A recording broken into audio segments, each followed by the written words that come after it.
Hallo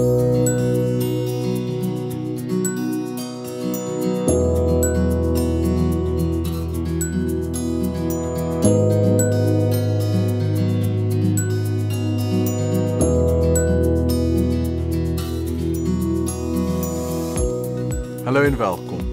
En dankie dat jy ingeskakel het. Oral om ons, hoor ons Kersmusiek, sien ons die Kersbome en daarmee saam jy weet, die Kersfees is aan die kom. So Advent, hierdie seisoen, nooi ons om ons harte voor te berei om Christus opnuut te ontvang. Lees saam met my vandag se skrifgedeelte. En in die 6de maand is die engel Gabriël deur God gestuur na 'n stad in Galilea met die naam van Nasaret, na 'n maagd wat verloof was aan 'n man met die naam van Josef, in die huis van Dawid. En die naam van die maagd was Maria. En die engel het by haar binne gekom en gesê: "Wees gegroet, begenadigde, die Here is met jou. Geseënd is jy onder die vroue." En toe sy hom sien, was sy baie ontstel oor sy woord en sy het daaroor nagedink wat hierdie groet tog kon beteken. En die engel sê vir haar: "Moenie vrees nie, Maria, want jy het genade by God gevind.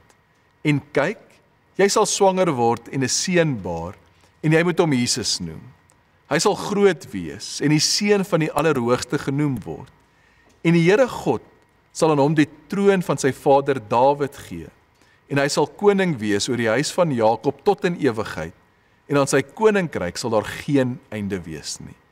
Toe sê Maria vir die engel: "Hoe kan dit wees, aangesien ek geen man het nie?" En die engel antwoord en sê vir haar: "Die Heilige Gees sal oor jou kom, en die krag van die Allerhoogste sal jou oorskadu. Daarom ook sal die Heilige wat gebore word, seun van God genoem word. En kyk, Elisabeth, jou bloedverband, het self ook 'n seun ontvang in haar ouderdom. En hierdie maand is die 6de vir haar wat onvrugbaar genoem is, want geen ding sal by God onmoontlik wees nie."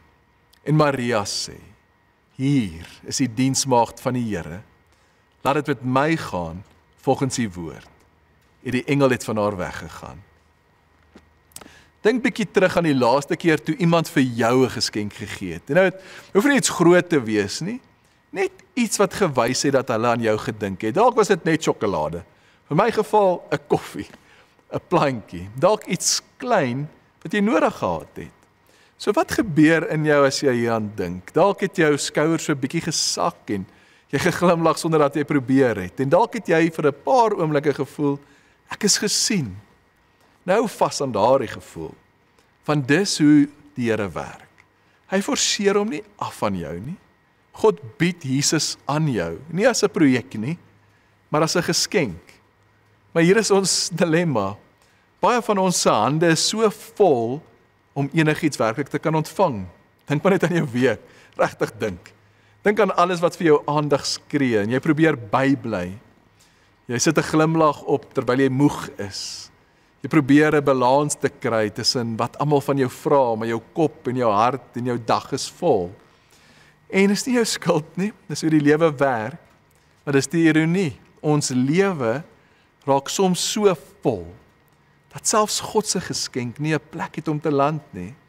En dalk is dit nie omdat jy nie belangstel nie. Dalk is dit nie omdat jy koud geword het nie, maar dat jy oorlaai is. En 'n oorvol hart kan nie ontvang nie. En te midde van dit alles kom God en hy klop sag uit liefde. Hy wag vir ons iets klein, 'n klein gebaar, dalk net 'n oop hand, 'n stil oomblik waar jy sê: "Here, hier is ek." Dit vra hy nie meer nie. Hy vra nie meer as dit nie. Hy vra nie dat jy uitgesort is of dat jy perfek is nie.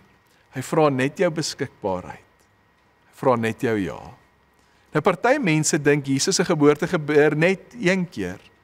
Maar ek sien dit elke jaar, elke maand, soms elke dag wanneer ek met Jesus praat. Jesus word oor en oor, word hy in mense se binnekamers gebore. Wanneer iemand besluit om sagter te praat eerder as harder, wanneer iemand vergewe, wanneer hulle nie regtig lus is nie, wanneer iemand sê ek kan nie meer so hard wees nie, wanneer iemand probeer om op te hou om alles te probeer beheer en dit net 'n klein oopmaak is, dan is dit Jesus wat kom. Nie in 'n stal nie, maar in ons. En elke keer sonder uitsondering, gebeur dit op dieselfde manier. Dit gebeur met iemand wat net 'n klein bietjie oopmaak, sagkens ja sê. Dis genoeg. So dink dalk vir 'n oomblik aan jou hart soos 'n sitkamer. Nou myne is nie altyd netjies nie. Daar's dinge wat rond lê, dalk wasgoed wat nog gevou moet word, papiere wat aandag gekry, goeders wat moet weggepak word. Nou stel jy voor, Jesus kom kuier. Nie om kritiek te gee nie, maar om eenvoudig by jou te wees. En hy gaan nie vra, is jou sitkamer skoon nie. Wat hy gaan vra is, het jy nog plek vir my? Mag ek inkom? En jy hoef nie gelyk alles aan te pak nie, jy hoef nie jou lewe te politoer nie, jy hoef nie skoon te maak voor hy arriveer nie. Jy hoef net een plek oop te maak waar hy kan sit, niks meer nie. En wonder bo wonder, wanneer hy daar kom sit, gaan alles verander.